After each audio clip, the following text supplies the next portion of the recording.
una nueva ocasión a hablar de las líneas de Denia y de la ley de costas.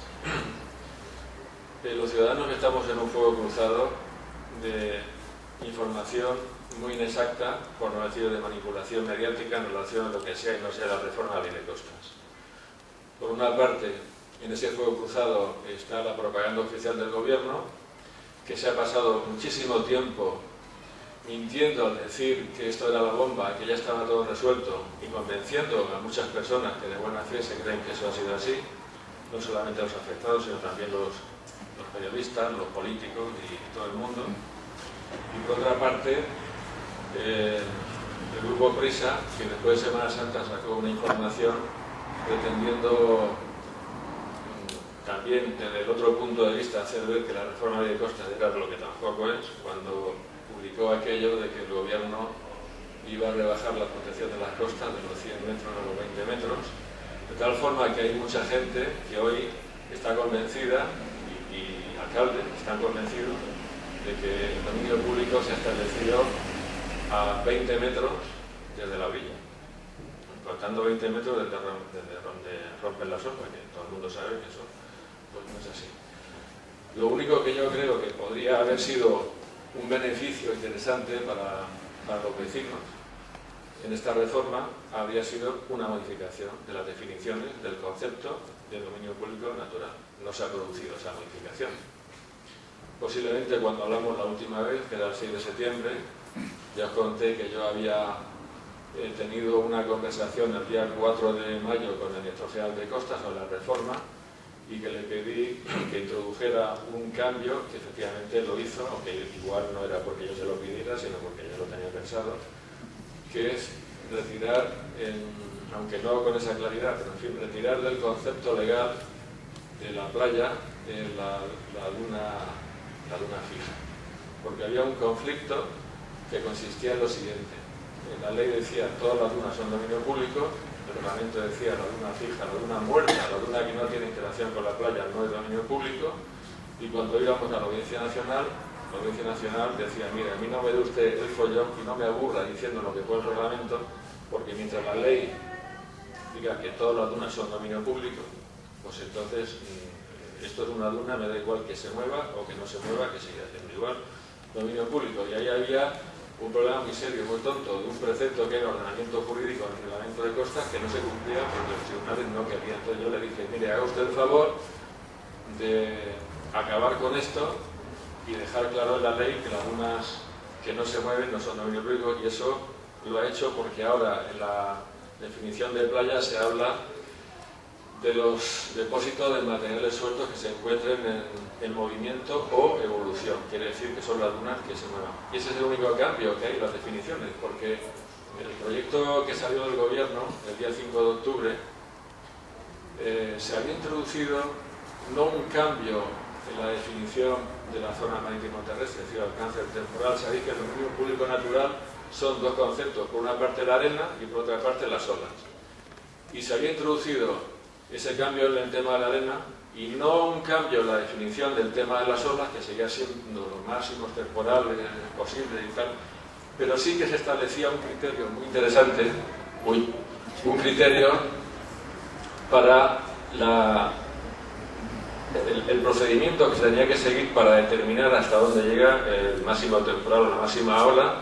Era que se exigía un número mínimo de unos máximos temporalazos en un periodo de tiempo, en 10 años, 5 máximos temporales, y eso era un criterio que a ellos les limitaba extraordinariamente. Y casualmente, el día que salió ese proyecto de ley del gobierno al Parlamento, que era un viernes 5 de octubre, yo estaba invitado a una mesa redonda de la Universidad de Granada, en la Facultad de Derecho, con un montón de expertos y catedráticos sobre este tema, sobre la reforma de la ley de costas, y allí estaba Losada, el profesor de hidráulica, que estuvo poniendo un PowerPoint explicando por qué esto no podía ser y por qué esto era una catástrofe y no se podía tolerar desde el punto de vista de la gestión de las costas, aquello de esperar 10 años para determinar la zona marítimo-terrestre total, que lo quitaron. Entonces, eso se suprimió. Y al suprimirse, lo que ha quedado es la misma definición que había, y una pequeña posibilidad de que se establezcan nuevos cambios en el reglamento, porque lo que dice ahora el artículo 3º de la ley es que la zona marítimo-terrestre, el alcance de los temporales, se va a determinar según los criterios que reglamentariamente se establezcan.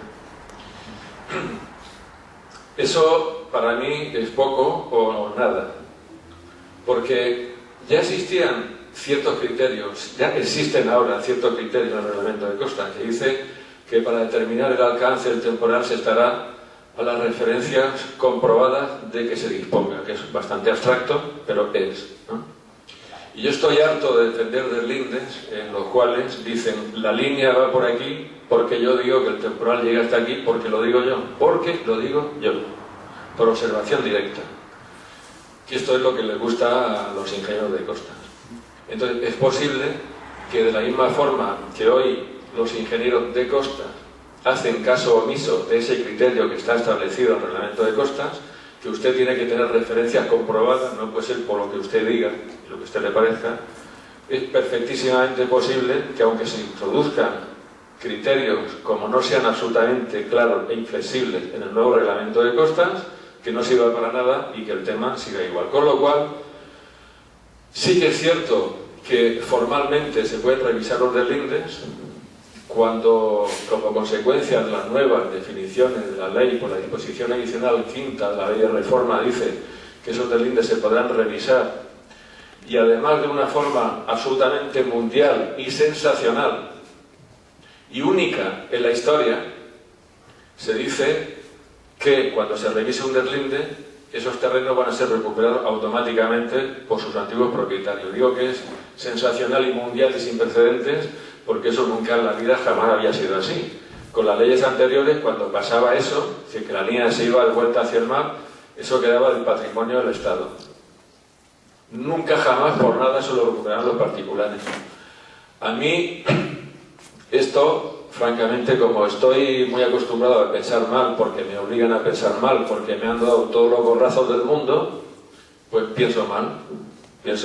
Entonces, antes, en el texto que había que manejaba el Congreso se decía que ahí había que ir a un pleito civil y que ya veríamos lo que hacía el juez civil. Pero eso pasó a ser una atribución automática, una recuperación automática. Teóricamente, eso es muy sensacional y muy conveniente para los afectados porque podemos decir, pues mira, pues entonces vamos a hacer la revisión del deslinde y solamente con que me lo pongan un poco más para allá, pues entonces recupero la propiedad sin gastar más pólvora y sobre todo sin abogados, sin procuradores y sin peritos. Yo pienso mal. A mí me da la sensación de que eso podría quizá ser una herramienta para los amigos. Como no hay una justificación absolutamente brutal en la reforma para que masivamente se vayan a reformar los deslindes, por lo que he dicho, porque no hay grandes cambios de las definiciones, pues digo yo que a lo mejor se puede ser un poco más flexible con algún amigo o con alguna empresa importante o con algún jeque árabe que tenga que hacer unas inversiones en España, etcétera, y quién sabe si esa disposición adicional 5ª no va a ser una herramienta nueva de discriminación y de causar desigualdades en España. No es cierto lo que ha estado diciendo el gobierno y los medios de comunicación del gobierno de que nos quedemos tranquilos por el famoso tema de la concesión de los 75 años. No es cierto. Si alguien aquí se cree que el tema está resuelto con la reforma, yo no es que quiera venir con malas noticias, pero me habéis traído para que explique cómo son las cosas. Y no son como las cuenta el telediario. Lo que dice la ley es que si se hace un deslinde nuevo, es decir, ahora tenemos ya una línea aprobada y hay que hacer otra más, una nueva, porque ha entrado al mar o por lo que se quiera, entonces sí van a ser 75 años. Eso es el artículo 13 bis. Es un artículo nuevo que se ha introducido. Pero eso se va a dar en muy pocos casos, poquísimos casos, o ninguno. El problema es de los que ya tenemos el deslinde en marcha o el deslinde aprobado. Y en esos casos, lo que hay es el artículo 2 de la Ley de Reforma, que lo que dice es que las concesiones que están ahora mismo en vigor, que se supone que son las concesiones, no se supone, lo pone la ley, la concesión indemnizatoria esta de 30 años más 30 años, se podrá prorrogar por un máximo de 75 años, no por 75 años. Cuando digo por hasta 75 años, quiero decir, pueden ser 75 años, o pueden ser 5 años, o pueden ser 2 años. Y además, se prorrogarán, esto creo que ya lo comenté la otra vez, se podrán hacer estas prórrogas por plazos inferiores. Por ejemplo, 5 de 20, o 4 de 5, 5 de 20 no, 5 de 4, 20. Esto de coger y decir a una familia, mire usted, le voy a prorrogar la concesión y le voy a dar 20 años más de concesión, en plazos de 5, diréis, ¿y por qué? Bajo mi punto de vista, esto es un fraude de Estado que tiene por finalidad el poder rescatar la concesión a precio económico, porque si yo te doy un plazo de 5 años y al cabo de 5 años me hace falta la concesión, el espacio para hacer un paseo marítimo o una regeneración de las dunas, y yo tengo que pagar por ese rescate de esa concesión, te voy a pagar por el plazo que te quede para cumplir esos 5 años. Si llevas 3 años te voy a pagar por 2 años. Y si te la rescato al final del periodo intermedio, pues igual no te voy a dar ni un céntimo. Con lo cual, esto se puede transformar en una herramienta más que se suma a las que ya había para dar lugar a una expropiación sin indemnización, a una expropiación con una indemnización muy insuficiente y en todo caso a una burla y a una humillación del ciudadano. Decirle al ciudadano, tranquilo muchacho que eso está resuelto, todo lo contrario, es mentira. Mentira. Y hay además una muy mala noticia, especialmente para los afectados de esta zona, que es la siguiente. No había previsto, teniendo en cuenta la mayoría que tiene el Partido Popular en las cámaras, no había previsto que hubiera ningún tipo de cambios en el texto que salió del gobierno. De hecho, yo hablé con la ponente del Partido Popular en el Congreso y con el del Senado también, con Vicente Aparici, y estas dos personas me dijeron lo mismo: no se va a hacer aquí ninguna enmienda ni ningún cambio si no lo autoriza antes el gobierno. Separación de poderes, legislativo, ejecutivo, judicial. Si queréis que se haga alguna enmienda, la Plataforma Nacional de Afectados a la Ley de Costas, que haga alguna enmienda, habrá que ir a pedírsela al gobierno. Separación de poderes. Entonces, no había en el programa no había ninguna previsión de que el texto del 5 de octubre se cambiara. Y sin embargo se cambió en el Senado. Pues ahora explicaré dos de las cosas que yo veo que me llaman la atención y que son muy lesivas para los ciudadanos bajo mi punto de vista, de las enmiendas que puso el propio Partido Popular en el Senado. Pero ¿qué sucedió en el poder entre esos dos momentos?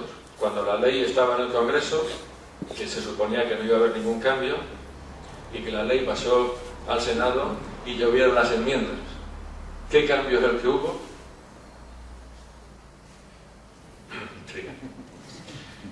Pues que hay un ingeniero de estos de caminos, que es don Ángel Muñoz, que había salido en otoño del 2008, cuando la gran crisis aquella que armamos nosotros, que salió José Fernández y Cristian Arbona y salió este señor en esas fechas, fue recuperado por el gobierno, fue recuperado por el Partido Popular. Ya no me acuerdo quién fue que me dijo: hemos recuperado a este señor porque necesitamos que haya alguien que tenga visión de conjunto histórica de la casa. A lo mejor esto no tiene nada que ver con este señor, que es muy buen profesional y muy digno, y yo no tengo nada que decir contra él, excepto la barra de la cafetería, a lo mejor. Pero, qué casualidad que en el Senado el Partido Popular pone una enmienda que dice: en los casos de regresión de la tierra firme, en los casos graves de erosión marina, que igual esto os suena aquí en Denia a vosotros, cuando la regresión sea tan significativa y tan importante como para que pueda poner un poco ya en peligro las viviendas, cesarán todos los derechos de ocupación, la gente se irá a su casa. Aunque no lo pone la ley, esto es sin un céntimo de indemnización. Sin un céntimo. Yo hace mucho tiempo, que vengo diciéndole a los afectados: vosotros tened cuidado porque los ingenieros de costas tienen un pacto secreto con el mar. Y ese pacto secreto con el mar es que ellos no hacen nada y esperan a que el mar se acerque y se acerque y se acerque y se acerque. Y no seáis tan ingenuos de dejarlo correr, no lo dejéis correr, porque se acerca y se acerca y se acerca, y cuando se acerque y haya ya peligro físico de no, hay peligro físico como pasó en Guadalajara, usted se va fuera y aquí no hay más que hablar. Bueno, pues ya tenemos la sanción legal de esto. Casualidad que a este ingeniero que he nombrado hace un momento lo han destinado a actuaciones en la costa. No está en la dirección general, sino en la subdirección general de actuaciones en la costa, que son los que hacen las estructuras, los paseos que se ocupan. Y la otra enmienda que a mí me llama la atención que metieron es la de que los paseos marítimos los van a pagar los ciudadanos, que también tiene que ver con el tema de las actuaciones en la costa. Todas las obras públicas en la costa se van a hacer ahora a través de contribuciones, se van a financiar a través de contribuciones especiales. Con lo cual, pues bueno, puede ser que este señor no tenga nada que ver, pero a mí me da la sensación de que el Partido Popular, ya después de un periodo de unos meses en el cual se creía que podía gobernar en el tema de las costas, se creía que podía hacer política de costas, bajo mi punto de vista, en algunos aspectos muy importantes, no digo yo que sea en todo, pues ya ha vuelto otra vez a caer, como el otro gobierno, rehén de los 3 o 4 ingenieros de costas que son los que mandan. Y no es que manden sobre el gobierno, es que mandan sobre el gobierno y que mandan sobre las cámaras legislativas, como hemos visto, o como a mí me parece. Y si me equivoco, pues nada, pediré disculpas y me he equivocado. Entonces estamos aquí, creo yo, a merced de lo que decidan estas 3 o 4 personas, que por cierto, pues no las han elegido los ciudadanos en las urnas ni nada que se parezca, pero es como está funcionando. Entonces, pues bueno, hay muchos otros aspectos que se podrían citar. Hay un tema que aquí en el Poblés, cuando vine la primera vez, me consultaron que había un problema de una posible amenaza de hacer un paseo marítimo por la servidumbre de tránsito que son los jardines de las viviendas. Esta mañana he hecho un informe sobre un tema, lo he empezado a hacer, en un tema de Altea. Esto tiene que ver también con la reforma y con vosotros. Un tema de Altea en el cual la jefa de costas tiene la desvergüenza de exigirle a una comunidad de propietarios la cesión gratuita de la zona de servidumbre de tránsito que es de propiedad privada, ¿no? Esto yo ya lo había visto en San Javier también con la jefa de costas socialista, en este caso con Paca Baraza de Murcia. Bueno, pues esto de los paseos marítimos también tiene que ver con la reforma y con los cambios en la gestión de costas. ¿Habéis visto la disposición adicional, la disposición adicional tercera de la ley de reforma, que dice que los paseos marítimos, la ribera del mar se pondrá por el borde del mar del paseo y que los terrenos que hay detrás se podrán desafectar, que esto es una cosa que a la gente pues, le va bien y efectivamente esto es algo que vale. Esto tiene que ver con otro fraude colectivo tradicional de costas, que es que desde 1988, cuando decía la ley, artículo 44.5, se prohíbe hacer paseo marítimo en la ribera del mar, encima de la arena, ellos hacían los paseos marítimos en la ribera del mar porque era más económico, porque si hacen los paseos marítimos en la servidumbre de tránsito tienen que hacer una expropiación forzosa y pagar el suelo. Entonces, para no pagar el suelo, ellos infringían la ley y luego borraban las huellas del crimen diciendo esto ya no es ribera del mar. Ahora pongo la línea de ribera del mar en el borde del mar del paseo, con lo cual ya no es ribera del mar y yo ya no he infringido la ley. Esto sitúa al Estado, como comenté en el informe que presenté al Parlamento Europeo, una situación de debilidad sistemática, porque cualquier ciudadano puede venir y pedir el desmantelamiento de todos los paseos marítimos que han hecho, porque eso es un gran fraude. Entre otras cosas, porque a los ciudadanos les aplican un principio que dice: usted construye encima de la arena, aunque construya en los 50, y eso sigue siendo dominio público porque eso es arena. Pero si eso es un paseo marítimo, se aplica el principio contrario, que es el que utilizan para decir: ah, no, aquí hemos construido, esto ya no es arena, esto es un paseo, ya esto ya no es ribera del mar. Y por eso es por lo que han puesto la disposición transitoria tercera, que es salvar digamos, el poder legislativo, todos los pecaditos que ha hecho la Dirección General de Costa haciendo los paseos marítimos por la ribera del mar. Y esto es una política que, según me decía alguien, ya había iniciado José Fernández, que era el director general de Costa de Cristiana Aragona, diciendo: se ha terminado esto de hacer los paseos por la ribera del mar. Se acabó. Se harán por la servidumbre de tránsito. Bueno, a lo mejor también esto, como no deja de ser un suponer, pues a lo mejor me equivoco. Pero estoy apreciando una tendencia en Costa a actuar de forma, vamos a decirlo dulcemente, de forma mafiosa con los vecinos, diciéndole: usted me tiene que ceder gratuitamente la servidumbre de tránsito, porque claro, como ha terminado esa política fraudulenta, y hacer una política que no sea fraudulenta y hacer una política conforme a la ley cuesta dinero, porque es expropiar, pues no están acostumbrados a que les cueste dinero, y ahora menos, porque ahora no hay. Y esto lo digo porque a lo mejor podríamos encontrar con que en algún momento vengan aquí en Denia y decir: bueno, pues venga, en la zona aquella que yo veía, de Poblets, se recibe algún requerimiento de decir: usted me tiene que hacer gratuitamente la servidumbre de tránsito. Esto yo no estaría ni la primera vez ni la segunda vez que lo he visto. Lo comento para que lo sepáis. Si no vienen con esto, sensacional y estupendo y divino. Otras cosas porque ahora no hay dinero para paseo ni para nada. Yo lo advierto porque también es un tema que tiene que ver con la reforma.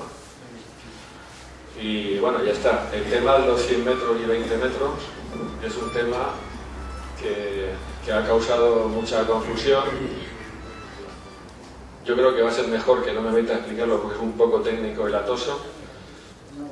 Si alguien tiene curiosidad especial por saber cómo funciona eso y por qué lo de los 20 metros y 100 metros lo cuento, pero eso tiene que ver con el derecho transitorio y con la determinación de qué anchura debe tener en cada caso la servidumbre de protección, que es de 100 metros, excepcionalmente puede ser de 20, y bueno, no sé si aquí hay mucha conflictividad de ese orden, pero en todo caso no hay que confundir ese tema de que se ha reducido a 20 metros la protección con el tema del dominio público se vaya a estrechar, porque el dominio público no se va a estrechar. Más o menos esto es lo que yo veo en titulares. Y como tendréis alguna duda, pues lo mejor sería que si además se hace un poco latoso el discurso. Abogado, ¿qué ha cambiado o qué tenemos que tener en cuenta ahora mismo los que vivimos en zona de servidumbre para pedir un permiso de obra? Lo que ha cambiado en la servidumbre de protección, y esto sí que hablamos del tema en la reunión anterior, es que se permiten las obras de consolidación. Antes no se permitían, ahora sí que se permiten. Se condicionan a algo un poco raro que dudo que ellos sepan cómo organizarlo y gestionarlo, que es la presentación de un proyecto de mejora de la gestión ambiental y de no sé qué del consumo. Me imagino que ellos establecerán con el tiempo los protocolos adecuados para saber cómo se tiene que hacer eso.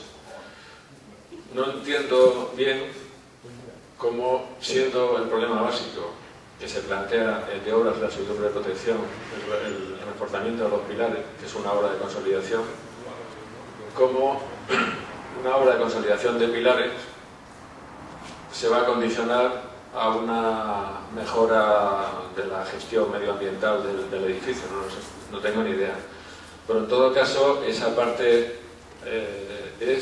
esa parte de la reforma, de los pocos contenidos que sí que tienen sustancia y al cual los vecinos pues sí que se podrán acoger, y es un aspecto de la ley de costas que ha sido muy conflictivo. Entonces se abre un poco, sin aspavientos, la mano para hacer ese tipo de obras. Pero estás hablando de obras mayores. ¿Y Estoy de obras hablando... menores? Porque ¿Perdón? de obras menores pasa exactamente igual. Vamos a ver, una obra de Consolidación. de reparación, Sí. ellos han establecido una distinción entre la reparación y la consolidación.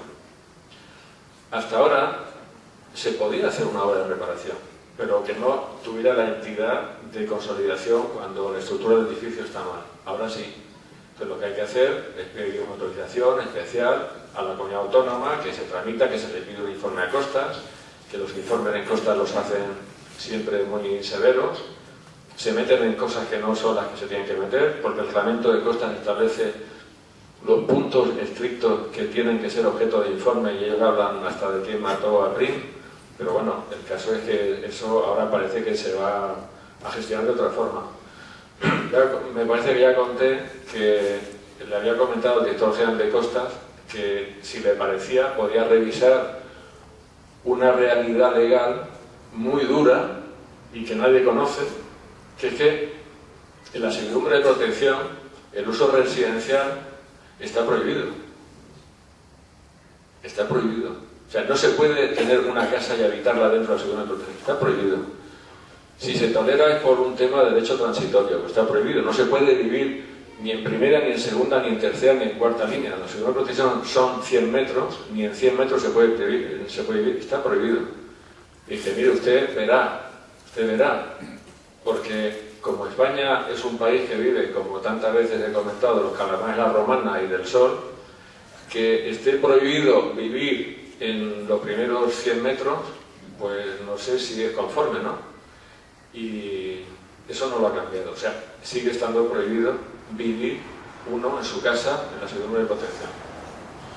Que ya digo que como derecho transitorio se puede, pero si hay una demolición total o parcial del edificio, levantamos el edificio, se ha roto la continuidad del uso de antes de la ley de costas, ya no se aplica el derecho transitorio, y la transitoria cuarta dice que ya no se puede dedicar el edificio a esos usos. Ya ha habido gente, por ejemplo en La Manga, que en una época ha dicho, no, es que me es más rentable dedicar estos apartamentos de este edificio a oficinas, y los alquilaban como oficinas. Han estado unos años así, y después han dicho, no, ahora vuelve a ser rentable otra vez alquilarlos como apartamentos turísticos, ya no les dejan. Porque ha habido una discontinuidad en el uso. Eso, en fin, es una cosa rara, pero que es así y la gente pues no lo sabe. De todas formas, me gustaría que si pudieras comprobar un punto nuevo que hay en la modificación de la ley de costas, lo digo porque acabo de pedir un permiso, he visto que la modificación habla de 2 meses para contestarte la Dirección General de Costas a tu solicitud de permiso de mantenimiento, de obras de mantenimiento, y en caso contrario se dará por aceptado. Sí, está bien, eso es un silencio positivo. Sí, a mí me han tardado 7. Bueno, pero... Cuando no te dan por aceptado...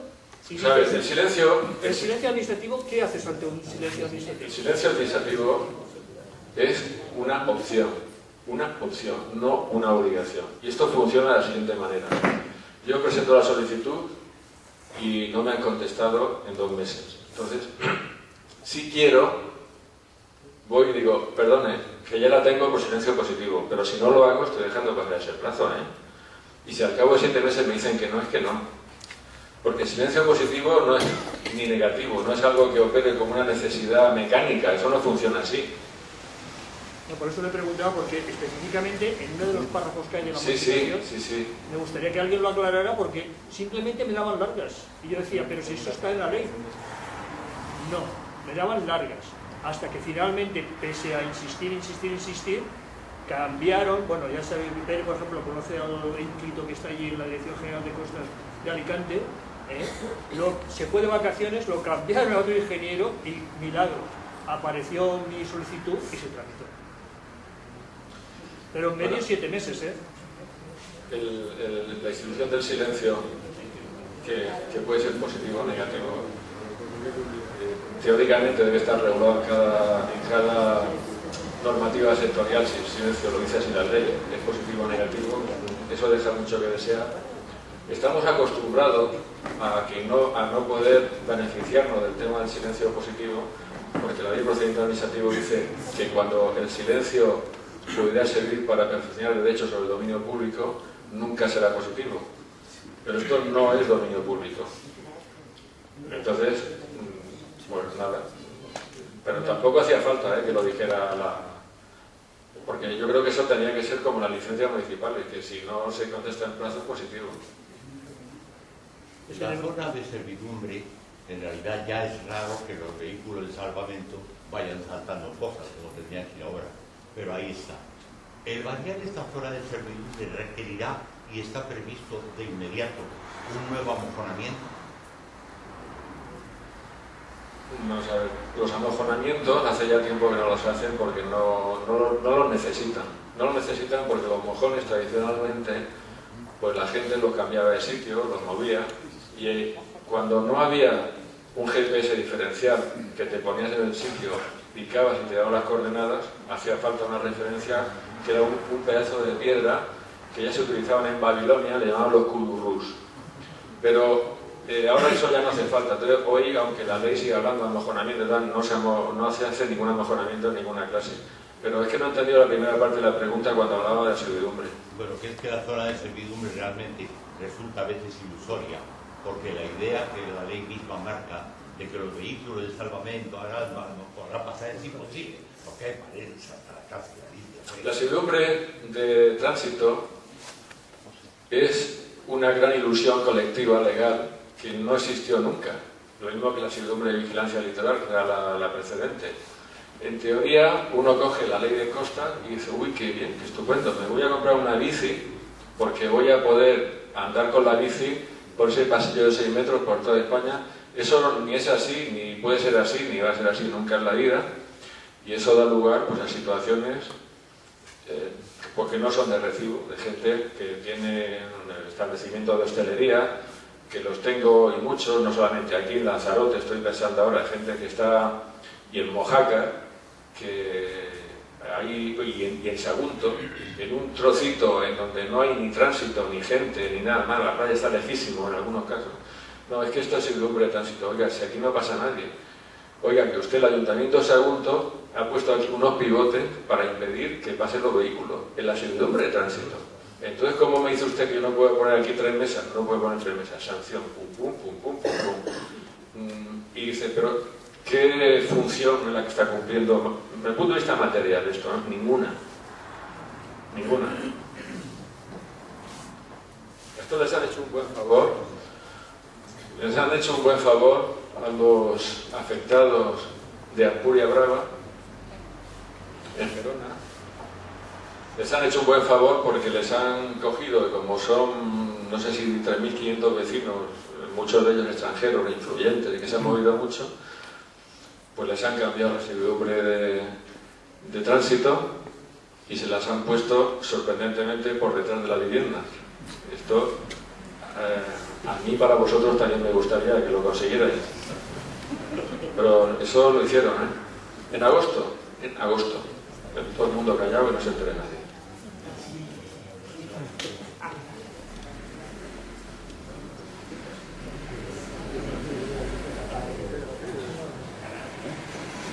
Yo te preguntaré algo. ¿El reglamento de la ley de costas está en vigor? Está en vigor. Y hay, al mismo tiempo que está en vigor, hay una comisión nombrada hace mucho tiempo para modificarlo. Como buena noticia, a ti, Sebastián, te digo que está Rosa de los Ríos en esa comisión. Encantado. Para modificar el reglamento de costas, y cuando tengan terminados los trabajos, pues nada, lo tendremos en el guía a ver qué cuentan los expertos. No, yo me refería, bueno, no sé si me he explicado bien, yo me refería, pero a la modificación de la ley de costas, ¿se le ha aplicado un reglamento a esa modificación y está en vigor? No, el reglamento que había del 89 es el que hay y sigue estando en vigor sin tocar ni como estaba. Ahora, como ha cambiado la ley, pues tendrán que cambiar el reglamento. O sea, una de las cuestiones básicas y fundamentales que tiene que cambiar el reglamento es el apartado primero de la disposición transitoria 14 del reglamento de costas, que es el que establece ese famoso apocalipsis de 2018, cuando decían que iban a tirarse todas las viviendas de las concesiones anteriores, porque lo que dice esa transitoria es, como la ley de costas establece que el máximo plazo de concesión son 30 años, entonces nosotros decimos en el reglamento que las concesiones anteriores, que son las de la República, básicamente, que se daban para casas de baños, se entenderán reducidas a 30 años a partir de la entrada en vigor de la ley de costas, que era 2018. Ahora, la ley de costas establece que el plazo máximo de concesiones serán de 75 años, con lo cual, necesariamente, tendrán que cambiar la transitoria 14 del reglamento y entonces empujarán el problema un poco más hacia allá. No sé si establecerán reducción de 75 años o qué es lo que harán, pero el caso es que eso tendrá que cambiar el catálogo de los requisitos de la definición de la zona marítimo terrestre, bueno, y una serie de cosas derivadas, pues, cosas que han cambiado y algunas cosas que han cambiado para bien, por ejemplo, el plazo que hay para la transmisibilidad de las concesiones, el plazo que hay para decirle a Costa que ha cambiado el propietario, que era de 1 año, son de 4 años, todas esas cosas, el reglamento cambiará también. Pero no espero grandes cosas. Respecto a las velocidades, creo. Bueno, no, eso fue en 2010. ¿Pero es legal entonces que te apliquen siempre el deslinde del 95 para todo? No, pero... Es una ilegalidad. Me voy a contestar a Sebastián primero y a continuación esto. Estamos en España, ¿eh? Eso, vale. O sea, la ley de procedimiento dice que en el despacho de los expedientes se seguirá riguroso orden y sanciona al funcionario que no haga eso, riguroso orden. Primero el que se empezó primero, después el que se empezó después. Pues no. ¿Por qué no? Porque cuando en el 2002 se reformó el artículo 12 de la Ley de Costas para establecer un plazo de caducidad de 24 meses para la tramitación de los expedientes, los tribunales dijeron que ahora sí era de aplicación la institución de la caducidad, que significa que si no lo tramita dentro de ese plazo se anula. En realidad ya empezó a ser de aplicación con la reforma del procedimiento del 99, diciembre del 99, cuando se cambió la redacción del artículo que hablaba de la caducidad.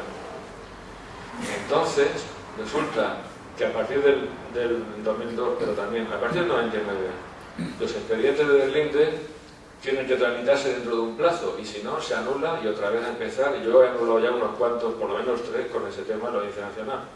Y lo que hacen es que tramitan los expedientes que se han iniciado después que han entrado en vigor estas reformas, y los que se iniciaron antes, como esto del 95, los dejan ahí y decir, ah sí, he oído por ahí que dicen que el riguroso orden de incoación, pero esto no, porque no, y ahí los tienen. Y entonces enlazamos con la otra situación. Yo no he visto desvergüenza mayor ni cara dura mayor que situaciones de esta, es decir, tengo un deslinde abierto hace 18 años y medio y le estoy aplicando a usted en una casa que es de su propiedad una suspensión provisional de licencia. Yo digo, no, pero es que yo quiero pintar mi fachada. No, porque la ley dice que hay suspensión de licencia. Digo, ya, pero es que hace 18 años que no. Y es que no, que no. Vamos, yo tengo un caso de una señora que tiene, también hace 16 años que está así, una casa.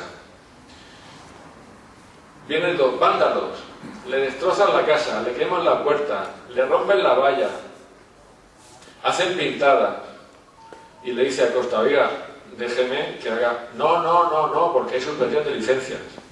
¿Y sabe lo que pasa con eso? Que como son terrenos entre la antigua y la nueva delimitación del dominio público, tendrá derecho a la concesión. Pero es que la concesión se da con el mantenimiento de los usos. Y si no hay uso, no hay concesión. Y si no hay puerta, no hay uso. Luego, si no hay puerta, no hay concesión. Y si no hay puerta, no hay indemnización. Expropiación sin indemnización. Esto es una vergüenza lo que pasa en España. 16 años están así. Desafortunadamente, con relación a lo que dicen de los planes de ordenación urbana, hay una disposición transitoria en el reglamento de costas que dice algo tan grave y tan terrible como que cuando el Ministerio tiene que informar un plan de ordenación urbana y no haya un delinde aprobado, pero haya un delinde provisional, se tendrá en cuenta el delinde provisional. Y esto es que el reglamento de costas lo han escrito ellos, lo han escrito los ingenieros de costas, y se han fabricado un reglamento de costas para ellos, para que les vaya divinamente y para hacer lo que quieran con la gente. Y entonces no tienen ninguna prisa.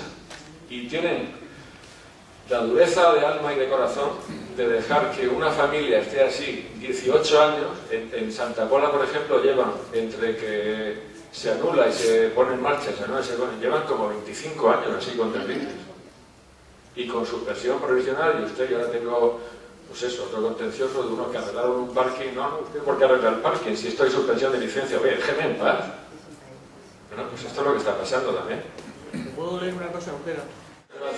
No, porque eso puede sí, se hace una observación sin previa provocación, pero que es para el ayuntamiento, que es para el concejal, es la siguiente. Cuando se hace o se modifica un plan de ordenación urbana en el litoral, Costas tiene un informe vinculante. Ese informe vinculante no tolera que se declare suelo urbano ni nada que se le pueda parecer los terrenos que han quedado dentro del dominio público. Porque ellos parten de un concepto anticuado, erróneo e ilegal, que es dominio público igual a playa salvaje. Eso no es así, porque hay muchos espacios, muchos de dominio público, en los cuales sigue habiendo viviendas en concesión que se van a quedar por 30 años, por 60 años o por mucho más tiempo. En Arenales del Sol, por ejemplo, pasó eso. Pusieron un informe vinculante en Elche, en el plan de ordenación de Elche, y dijeron: esto suelo no urbanizable porque lo digo yo, y hasta que yo no diga otra cosa aquí no se aprueba el plan de ordenación, hasta que usted no me lo ponga como suelo urbanizable. Suelo no urbanizable. Vienen a instalar desde la ciudad y piden licencia y ya no, porque esto es suelo no urbanizable, esto está fuera de ordenación, no hay licencia para instalar gas. Bueno, hay que racionalizar este tema en la gestión urbanística. Hay que hacer que estas personas que están en Madrid entiendan que si va a haber un núcleo de población que va a estar 60 años en pie con la gente viviendo, durmiendo y comiendo y cenando, tendrá que ser suelo urbano o algo que se le parezca. No se puede dejar a estas personas fuera de ordenación, porque tienen todo el derecho del mundo. ¿Qué más da que estén en propiedad o que estén en concesión? Tienen todo el derecho del mundo a estar por 60 años. Tiene que seguir siendo suelo urbano o crear una figura prima hermana o gemela del suelo urbano, que diga suelo urbano con una cosita de costa, pero que esta gente pueda tener licencia de obras para las cosas que quieran. Ahora bien, es que me he acordado por esto que decía de la reforma de la ley urbanística. Si no la habéis cambiado, hay una ley que es la ley de suelo no urbanizable de la Comunidad Valenciana, cuyo artículo primero dice terriblemente: los espacios que sean dominio público natural tendrán que tener la calificación de suelo no urbanizable y de tal y tal. Hay que modificar esa ley. Hay que modificar esa ley. Porque el que ha hecho esa ley no sabía de lo que estaba hablando. El que ha hecho esa ley seguía con ese concepto inculto, de incultura jurídica, de no saber de que dominio público natural me suena a lagartija y a pedrusco. Y eso no es así. O sea, anótatelo y cuando puedas hablar con los jefes, pues a ver si le hacen un cambio. Hasta 75 años. Pero contempla igual las viviendas que se han construido después del 88, las legales que las que no son ilegales. ¿Nos trata del mismo modo todo?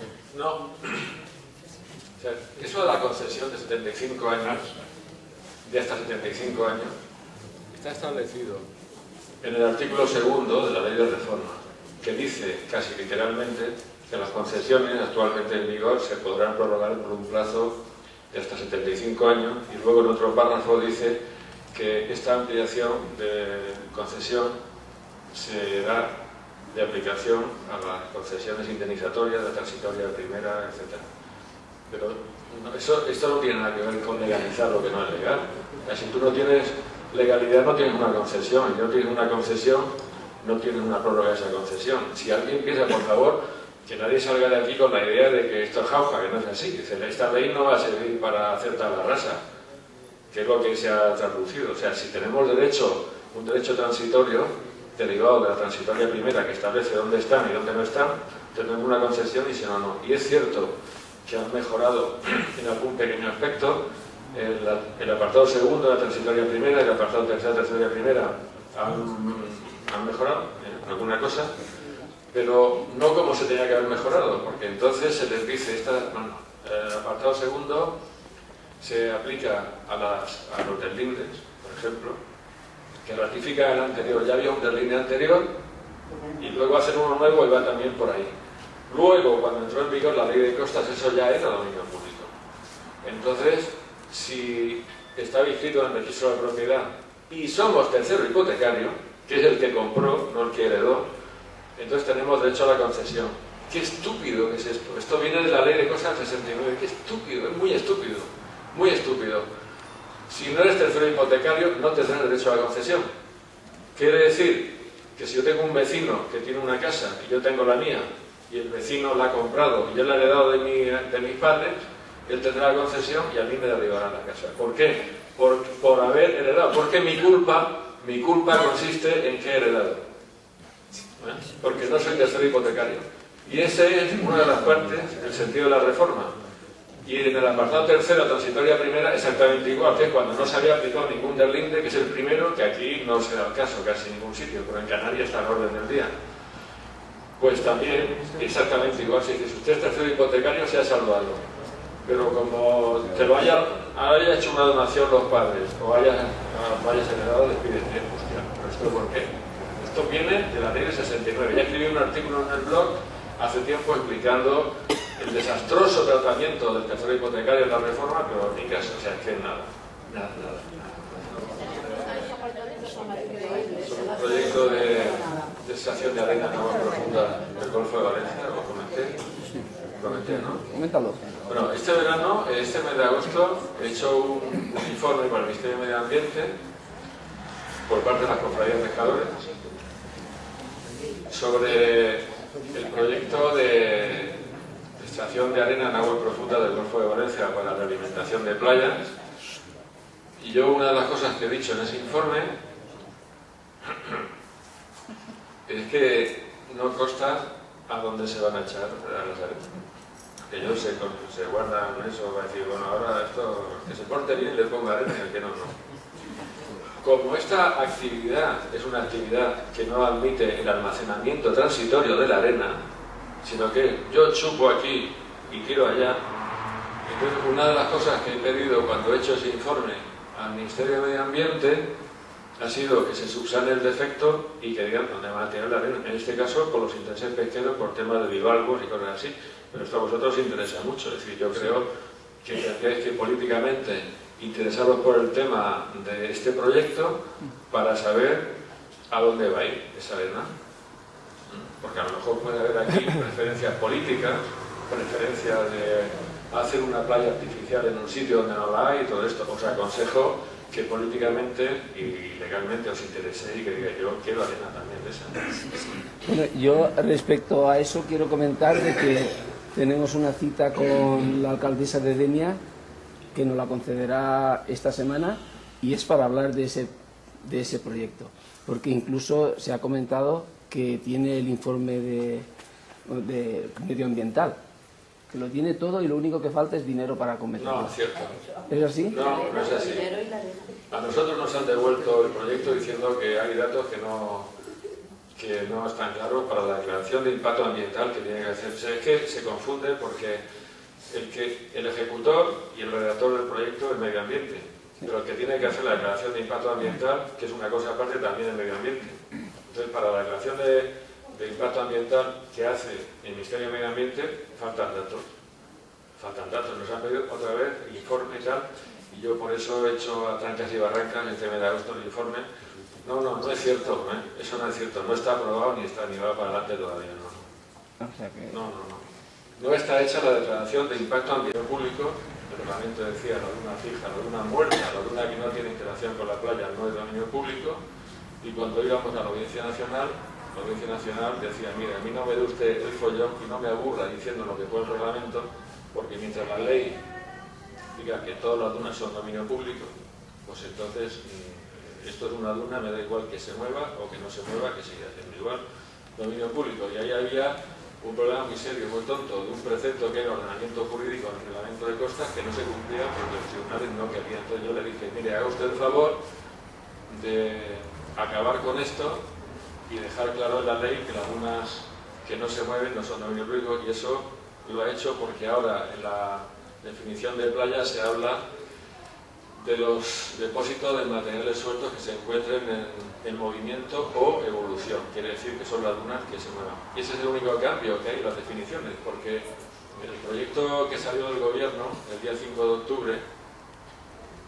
se había introducido no un cambio en la definición de la zona marítimo-terrestre, es decir, alcance temporal. Sabéis que el dominio público natural podía tolerar, desde el punto de vista de la gestión de las costas, aquello de esperar 10 años para determinar la zona marítimo-terrestre total, que lo quitaron. Entonces, eso se suprimió. Y al suprimirse, lo que ha quedado es la misma definición que había y una pequeña posibilidad de que se establezcan nuevos cambios en el reglamento, porque lo que dice ahora el artículo 3 de la ley es que la zona marítimo-terrestre, el alcance de los temporales, se va a determinar según los criterios que reglamentariamente se establezcan. Eso para mí es poco o nada, porque ya existían ciertos criterios, ya existen ahora ciertos criterios en el reglamento de costas que dice que para determinar el alcance del temporal se estará a las referencias comprobadas de que se disponga, que es bastante abstracto, pero es, ¿no?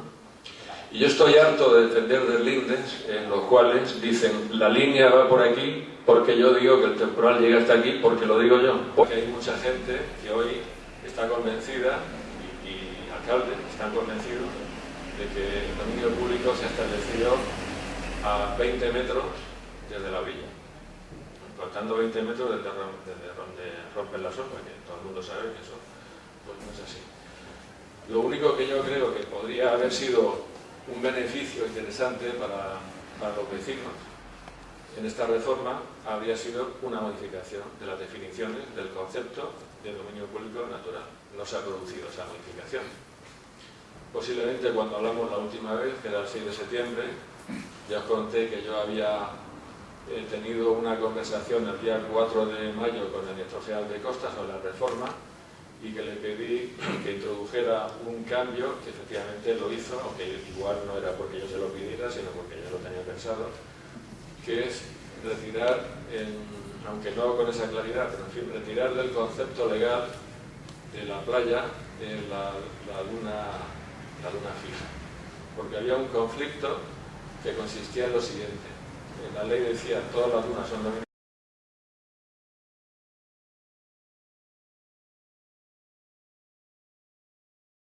Muchas gracias por invitarme a una nueva ocasión a hablar de los líneas de Denia y de la ley de costas. Los ciudadanos estamos en un fuego cruzado de información muy inexacta, por no decir de manipulación mediática, en relación a lo que sea y no sea la reforma de la ley de costas. Por una parte, en ese fuego cruzado está la propaganda oficial del gobierno, que se ha pasado muchísimo tiempo mintiendo al decir que esto era la bomba, que ya estaba todo resuelto, y convenciendo a muchas personas que de buena fe se creen que eso ha sido así, no solamente los afectados, sino también los periodistas, los políticos y todo el mundo. Y por otra parte, el grupo Prisa, que después de Semana Santa sacó una información pretendiendo también desde el otro punto de vista hacer ver que la reforma de costas era lo que tampoco es, cuando publicó aquello de que el gobierno iba a rebajar la protección de las costas de los 100 metros a los 20 metros, de tal forma que son dos conceptos, por una parte la arena y por otra parte las olas.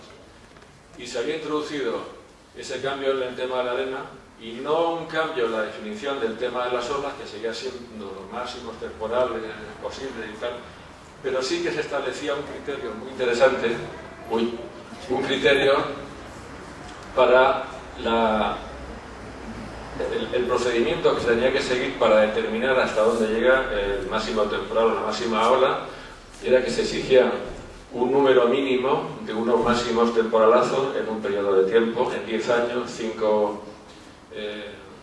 máximos temporales, y eso era un criterio que a ellos les limitaba extraordinariamente. Y casualmente, el día que salió ese proyecto de ley del Gobierno al Parlamento, que era un viernes 5 de octubre, yo estaba invitado a una mesa redonda de la Universidad de Granada, en la Facultad de Derecho, con un montón de expertos y catedráticos sobre este tema, sobre la reforma de la Ley de Costas, y allí estaba Losada, el profesor de hidráulica, que estuvo poniendo un PowerPoint explicando por qué esto no podía ser y por qué esto era una catástrofe y no se